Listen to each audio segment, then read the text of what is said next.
माथ की लकीरें बदलेंगी जरूर और एक ना एक दिन सफलता मिलेगी जरूर। तो ये मंत्र आप हमेशा याद रखिए, हमेशा आप मेहनत करते रहिए।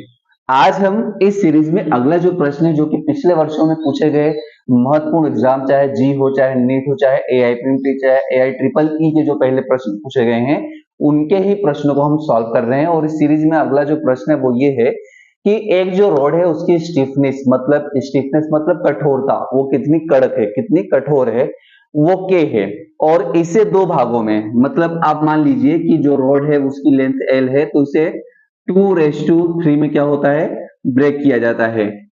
तो हमें ये फाइंड करना है इस क्वेश्चन में कि जो LA लेंथ की जो रॉड होगी उसकी स्टिफनेस कितनी होगी।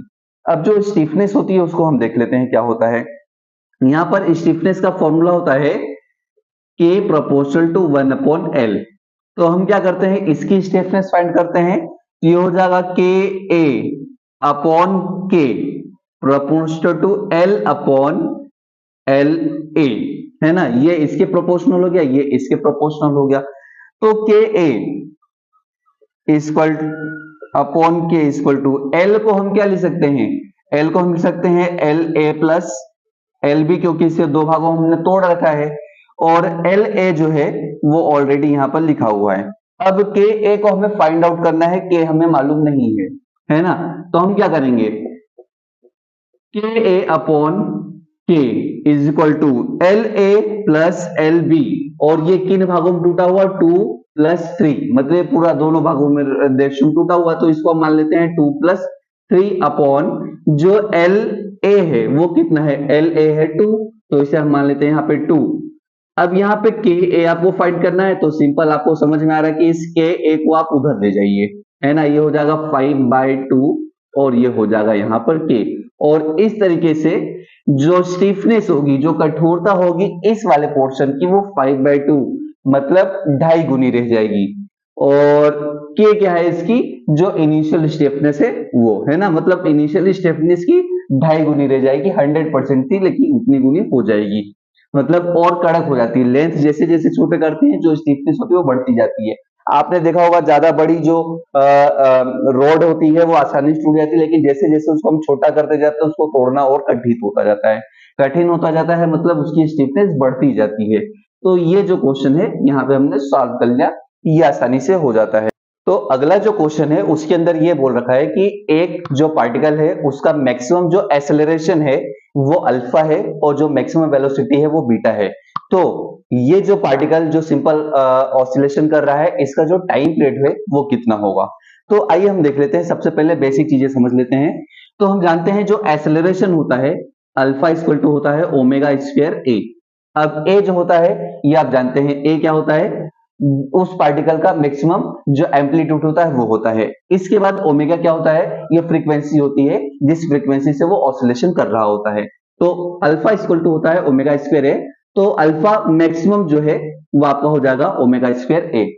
इसी प्रकार जो यहाँ पर वेलोसिटी होती है उसे बीटा से शो कर रखा है कि जो मैक्सिमम वेलोसिटी है वो बीटा है, और बीटा होता है omega alpha, sorry omega A होता है। अब यहां पर देख लीजिए ये जो है ये भी क्या है, मैक्सिमम है। अब हमें ये फाइंड करना है कि जो ऑब्जेक्ट है उसका टाइम पीरियड क्या होगा, मतलब इसका मैक्सिमम एक्सेलरेशन ये है और मैक्सिमम वेलोसिटी ये है, तो इनका जो एक्सेलरेशन होगा वो कितना होगा वो हम फाइंड कर लेते हैं। सॉरी यहाँ पे जो टाइम पीरियड है वो, तो हम क्या करते हैं दोनों का रेशियो फाइंड कर लेते हैं। अल्फा अपॉन बीटा कर देते हैं।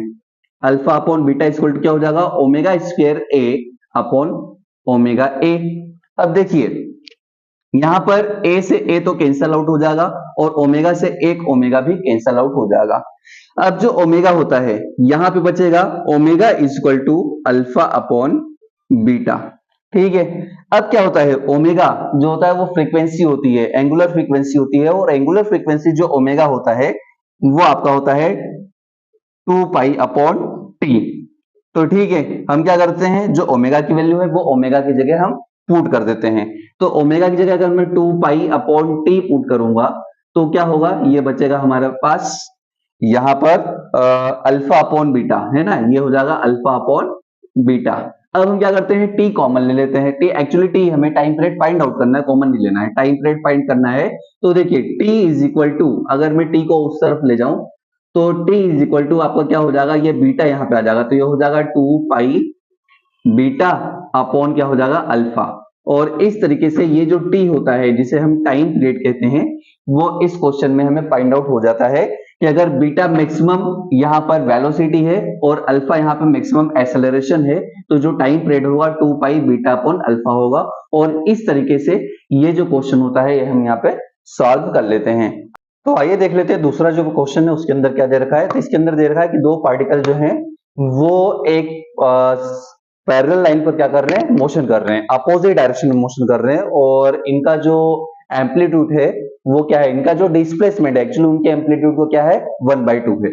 मतलब मान लीजिए कि जो पार्टिकल हैं वो क्या कर रहे हैं, इस टाइप से यहाँ पर इस पर मोशन कर रहे हैं, ठीक है।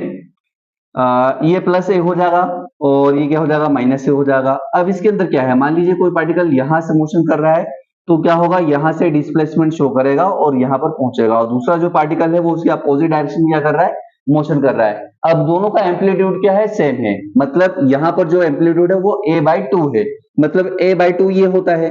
अब ये हो गया ये a/2। अब ये जो पार्टिकल है अगर हम किसी एक डायरेक्शन से देखें तो मान लीजिए दूसरा जो पार्टिकल है वो यहां पर पहुंचा होगा, a/2 का मतलब वो यहां पर पहुंचा होगा, तो ये हो जाएगा आपका क्या हो जाएगा, ये वाला एंगल कुछ अलग हो जाएगा, और यहीं से ये जो एंगल है अगर यहां से मैं बात करूं तो ये क्या होगा, यहां पर जा रहा होगा, तो ये एंगल दूसरा क्या हो जाएगा, यहां पर हो जाएगा। क्योंकि यहां से इसका डिस्प्लेसमेंट और यहां से इसका डिस्प्लेसमेंट इक्वल होगा, क्योंकि क्या होगा, ये पूरा a है, तो a/2 को यहां से लेकर यहां तक का डिस्प्लेसमेंट और यहां से लेकर यहां तक का डिस्प्लेसमेंट क्या होगा, सेम होगा। इसको मान लीजिए आपका क्या है, ओमेगा टी है, और ये भी क्या हो गया आपका ओमेगा टी, है ना। और ये हो जाएगा यहाँ पर क्या हो जाएगा, ये आप समझ लीजिए, हम इसको आगे सॉल्व करेंगे तो समझते हैं। अब मान लीजिए कोई पार्टिकल जो है वो y1 डिस्प्लेसमेंट शो करता है, तो ये a/2 इसका जो एम्पलीट्यूड है वो a/2 इक्वल टू जो a साइन ओमेगा टी होगा। अब a साइन ओमेगा टी को हम यहाँ पे ओमेगा टी की जो वैल्यू है वो निकाल लेते हैं y1 के लिए, है ना। तो omega T is equal to हो जाएगा, यहां पर देखिए साइन ओमेगा टी, एक्चुअली हम लिखते हैं साइन ओमेगा टी, ये a से a कैंसल आउट हो जाएगा, तो हमारे पास बचेगा सिर्फ 1/2। क्या बचेगा, sine omega T equal to 1/2, और 1/2 जो होता है वो साइन 30 की वैल्यू होती है, तो यहां से ओमेगा टी की जो वैल्यू है तो वो हो गई आपकी 30 डिग्री। मतलब पहला जो पार्टिकल है वो 30 डिग्री तक क्या कर रहा होगा, यहाँ पर रोटेशन कर रहा होगा। अब ये जो टोटल है यहां से लेकर यहां तक ये पूरा 180 का है। अब 180 में से ये यहां तक दूसरा पार्टिकल यहां तक पहुंचा है, तो ये भी अगर 30 है, ये वाला देखिए ध्यान से, ये भी अगर 30 है और ये भी 30 है, तो दोनों इक्वल है। तो अगर मैं 180 में से 30 को माइनस कर दूं तो कितना बचेगा, मतलब y2 वाले पार्टिकल का जो डिस्प्लेसमेंट होगा वो भी a/2 is equal to sine omega T plus पाई/2 हम यहाँ पे लिखेंगे, है ना। अगर इसको नहीं भी मतलब इस तरीके से भी कर सकते हैं। दूसरा तरीका ये है कि y2 जो होगा अगर यहां से ये इतना 30 है तो ये क्या होगा, 180 माइनस 30, 180 डिग्री माइनस क्या हो जाएगा 30 डिग्री, मतलब y2 जो हो जाएगा वो हो जाएगा आपका यहाँ पर 150 डिग्री, क्या हो जाएगा 150 डिग्री यहाँ पर हो जाएगा। एक्चुअली यहाँ पर जो होगा ये साइन ओमेगा टी पाई/2 की वैल्यू है ना, y2 की वैल्यू। अब y2 इक्वल टू है साइन ओमेगा टी प्लस पाई/2, तो ये साइन ओमेगा टी प्लस पाई/2 इज इक्वल टू क्या हो जाएगा, ये यहां पर इसकी जो वैल्यू है ये साइन 150 की वैल्यू आ जाएगी, क्या है की हो जाएगी साइन 150 डिग्री, यहां पर इसकी वैल्यू आ जाएगी। इससे इसे काट देंगे तो ओमेगा टी प्लस पाई/2 इक्वल टू 150 डिग्री, यही है।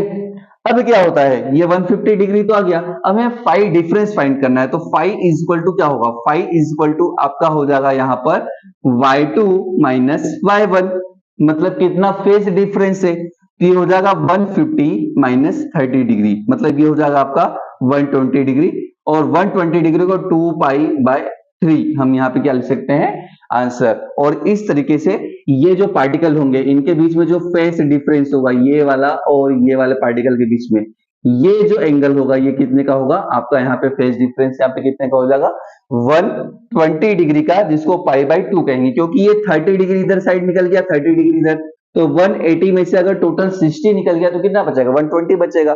तो ये वाला जो पार्टिकल यहाँ पर है और इनके बीच में यहां से लेकर यहां तक का जो डिफरेंस बचेगा वो कितना होगा 120 डिग्री का होगा। आई होप आप लोगों को समझ में आया होगा। अगले वीडियो तक के लिए जय हिंद।